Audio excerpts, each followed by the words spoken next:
I moved into this house 6 months ago. It was cheap, suspiciously cheap, but I didn't ask many questions. I was desperate. After a brutal breakup, losing my job, and scraping by in a crumbling apartment, I needed a fresh start. The ad said, quiet neighborhood, fully furnished, owner relocated overseas. The place was old but well kept, with a garden out back and creaky wood floors that reminded me of my grandmother's house. It even came with mirrors. Lots of them. There's one in the living room above the fireplace, one in the hallway, one at the top of the stairs, two in the master bedroom, and even a small antique one bolted to the wall in the kitchen. I thought it was strange, but I chalked it up to the previous owner's taste. Maybe they liked watching themselves move through. The house. The weird stuff didn't start right away. For the first few weeks, it was just a little too quiet. The kind of quiet where your ears ring and you swear you can hear your own blood moving. At night, the house creaked in ways I couldn't trace. Pipes groaned, floorboards sighed, and once or twice, I heard what sounded like whispered conversations from the vents. But I told myself it was old house stuff, drafts and echoes, nothing unusual. Then, one night, I stayed up late scrolling on my phone in bed. When I got up to pee, I glanced at the mirror on the closet door and froze. I was standing there, but I wasn't moving. My reflection was about half a second behind, like a lag in a video call. When I raised my arm, it raised its arm a moment later. I blinked, it blinked, and then it smiled. I wasn't smiling. I stood there for maybe 30 seconds, heart pounding, too afraid to move. Then I reached up slowly and touched the mirror.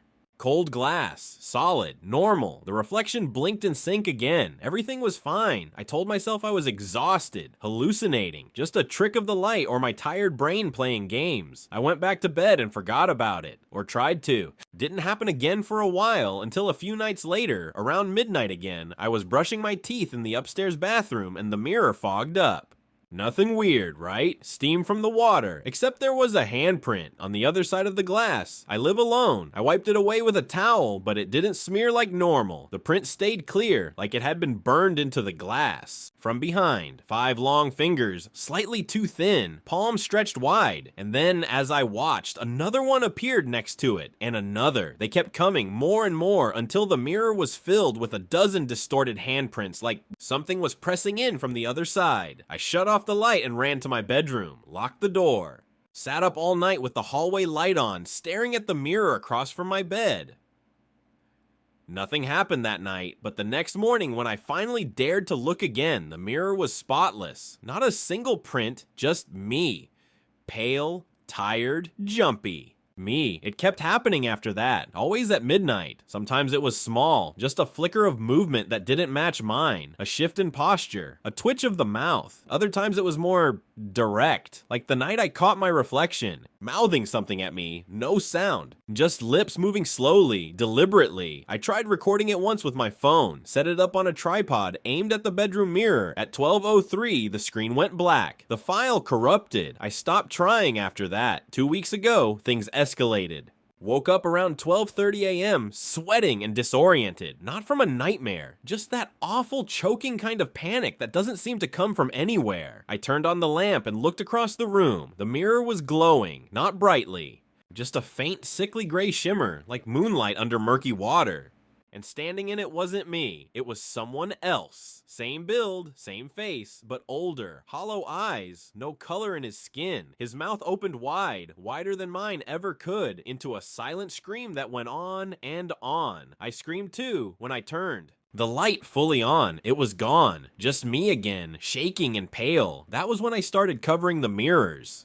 Sheets, towels, duct tape, anything I could find, but somehow they always end up uncovered. I'll wake up and the towel's on the floor, the tape peeled back, the sheet folded neatly on the chair across the room. I don't know if I'm doing it in my sleep or if something else is. Last night was the worst. At 12:01 a.m., I woke up to glass shattering. I bolted out of bed and found the hallway mirror in pieces on the floor, not fallen, shattered outward, like something came through.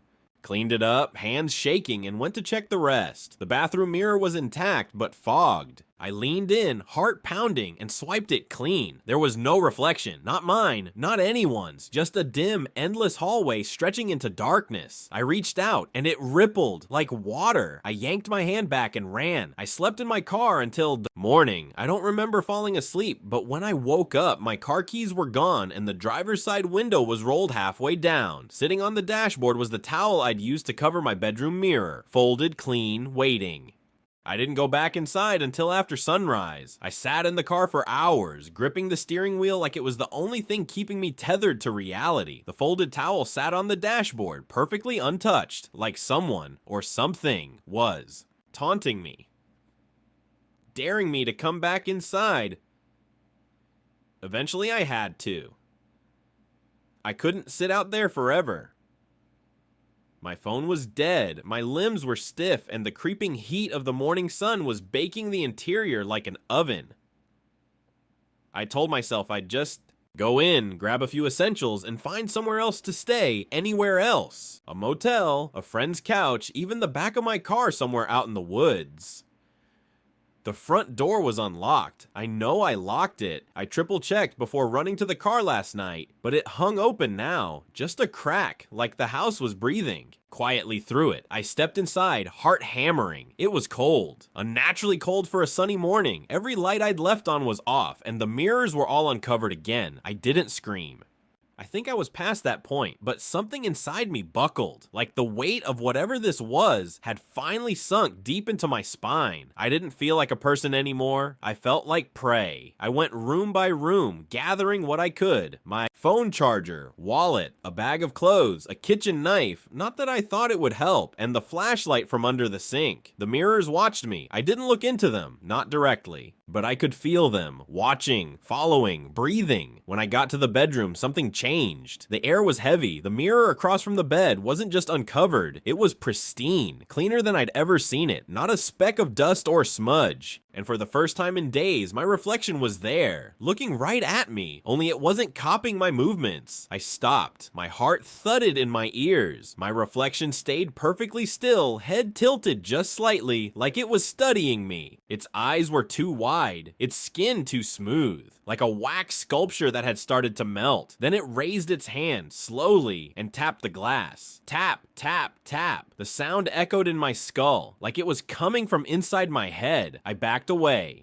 My reflection smiled, not a pleasant smile. A broken, too wide grin that split its face in half, stretching skin that shouldn't stretch, revealing gums too dark and teeth too small. It mouthed something, one word, home. I ran again. I didn't stop until I was halfway across town, parked in front of a 24-hour diner with free Wi-Fi. I plugged in my phone and sat there in the booth like a ghost. I tried Googling everything I could think of. Mirror haunting, reflection moving on its own, mirror showing someone else, hallucinating reflection, mirror alternate reality. Most of it was nonsense, urban legends, folklore, creepypasta, but a few things kept repeating. Fragments in forums, threads long abandoned, usernames deleted, don't look after midnight. They only show themselves when they know you're alone. Never break the mirror, it makes it worse. Covering them won't help. They don't live in the glass. The glass is just a window. Once they see you, they don't forget. That last one hit me like a punch to the gut. I stayed in that diner all day drinking bad coffee and pretending I was okay. I didn't go home that night. Instead, I drove to a cheap motel on the edge of town. It was one of those places with flickering, signs and cigarette burns in the sheets. But I didn't care. No mirrors in the room.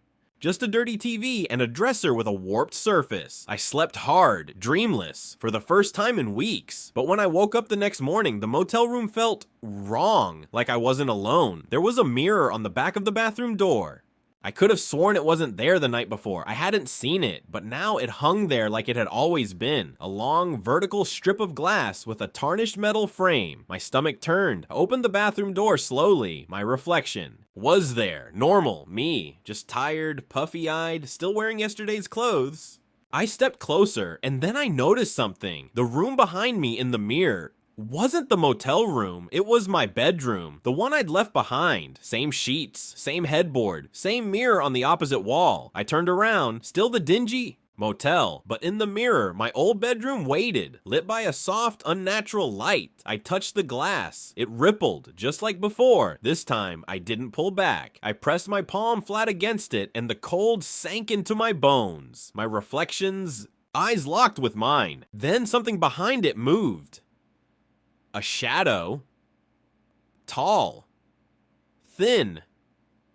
Crawling on the ceiling like a spider, limbs too long and angles all wrong. I fell backward, heart in my throat. The mirror stayed still, just glass again, but before I could breathe, before I could move, something slid out from under the motel bed behind me. I didn't look. I ran. I drove until my tank was almost empty, out past the edge of town, past gas stations and shuttered stores, until I found a small roadside church with boarded windows and weeds growing up the steps. I parked out back and sat with the engine running. In the rearview mirror, I saw movement, not on the road, in the back seat. But when I turned around, nothing was there, just the faint smell of dust and old glass, and the rearview mirror now cracked. Down the center, a thin fracture, like something inside had tapped too hard trying to get out. I didn't sleep that night. I left the car running, parked behind that boarded up church like it was holy ground, like something inside might protect me from the thing that kept creeping closer. But nothing protected me. The cracked rearview mirror stared at me like a wounded eye, its fracture growing with every bump in the road. By dawn, I was running on fumes. I drove back into town, head pounding, stomach twisting. I needed answers, real ones, not cryptic internet threads or whispers in the dark. I needed to know what was happening to me, why the mirrors had chosen me, why they showed someone else, why that thing kept trying to cross over. So I did something I never thought I'd do. I went back to the house. The neighborhood was silent, like the whole block had gone still in anticipation. My home sat where I left it, unassuming, ordinary, sun-washed, and still. But it wasn't my home anymore. Not really. It was something else now, something with eyes. The moment I stepped inside, the air thickened. Like walking underwater. The hallway stretched too long, the walls pulsing faintly like lungs, and every mirror was uncovered again. Not just uncovered, polished, gleaming, waiting. I didn't speak. I didn't breathe too loud. I walked straight to the attic. I hadn't been up there before. The entrance was a rickety pull-down ladder in the ceiling of the hallway, right beneath one of the largest mirrors in the house.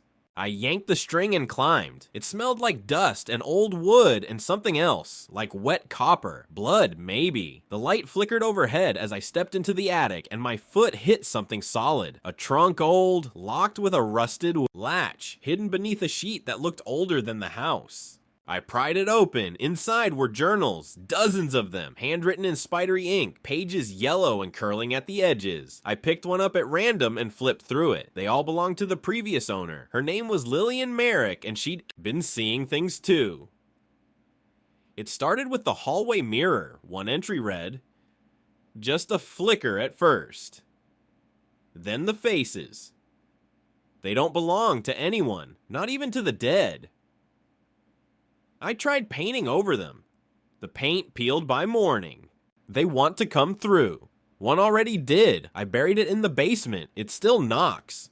I stopped reading. The basement. I hadn't gone down there in weeks. The stairs to the basement were behind the kitchen, narrow and steep. I stood at the top, flashlight in one hand, crowbar in the other. The air was cold, and the light switch didn't work. I descended slowly, each step groaning beneath my weight. The basement was unfinished. Dirt floor, brick walls, a single hanging bulb that didn't flicker, didn't move, just hung, still and heavy, like it was watching.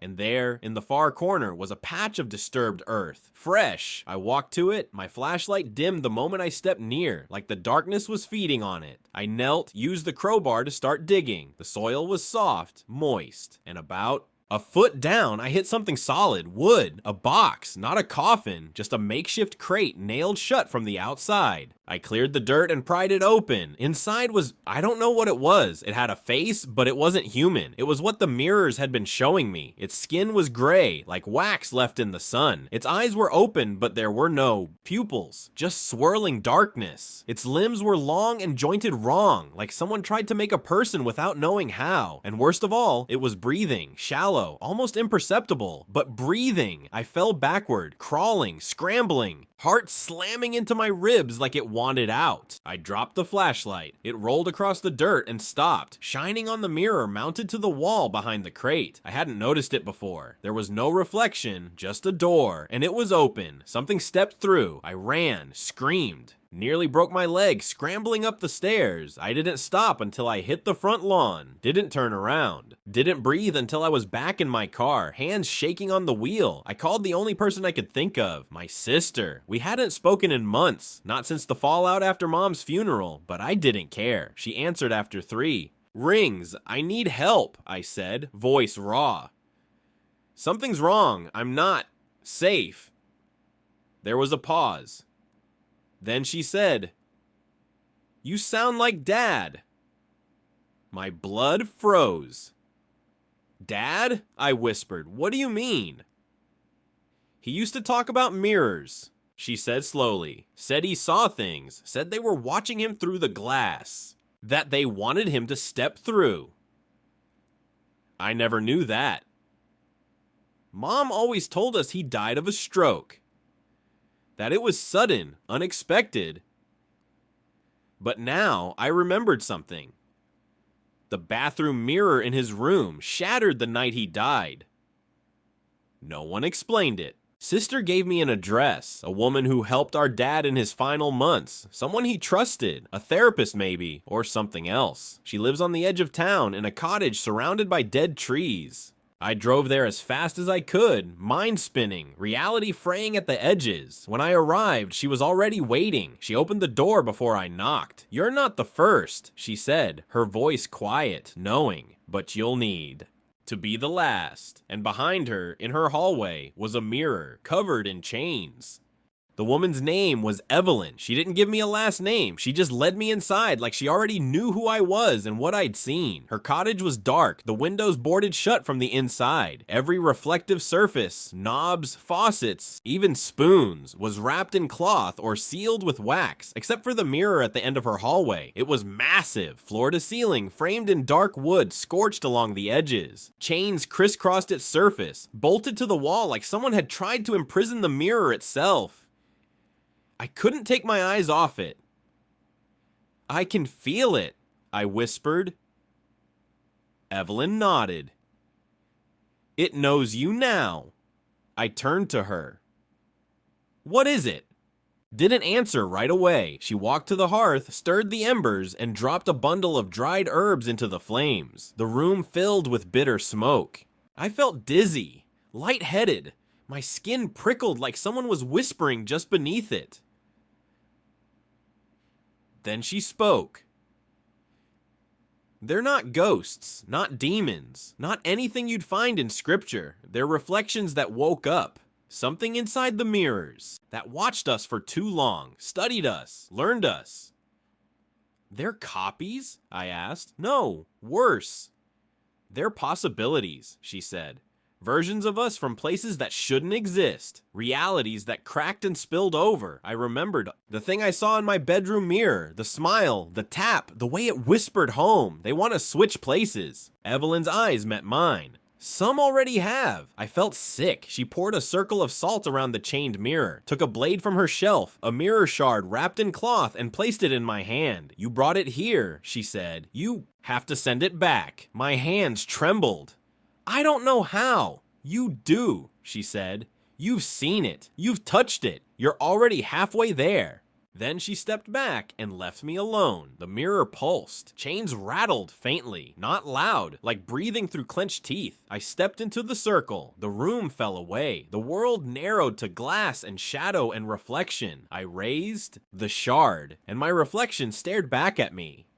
Not my reflection, the other one. It looked tired now, pale, flickering slightly like a glitch in a video. Its smile was gone. Its eyes, those deep black pits, were frantic, angry. I knew what it wanted. It wanted me gone. It wanted my body, my life. I pressed the shard against the main mirror. It hissed, screamed. The glass vibrated violently, the chains rattling like they were barely holding it shut. Then the reflection moved. It slammed its hands against the inside, mouth wide in a silent howl. Cracks spider-webbed across the surface. My heart hammered. I didn't know what to do, but my hand moved on its own. I drove the shard into the heart of the mirror. A burst of cold air knocked me backward. The chain snapped taut. The glass screamed. Not a sound, but a feeling, like fingernails in my skull. Then, silence. When I opened my eyes, the mirror was gone. Not broken, not shattered, just gone. An empty wall where it once stood. Evelyn helped me up. "You closed the door," she said. "Is it over?" She didn't answer. I left that night. I didn't go back to my house. I burned everything that touched the mirrors. Clothes, photos, even my phone. I moved across the country, found a studio. Apartment with no mirrors at all. I carry a compact mirror in my pocket. Not to look into, just to check if anything's looking out. Sometimes when it's late and I'm alone, I see movement in the corner of my eye. A flicker, a smile, a pale face with eyes like wells. And I know the door didn't close all the way. It never does.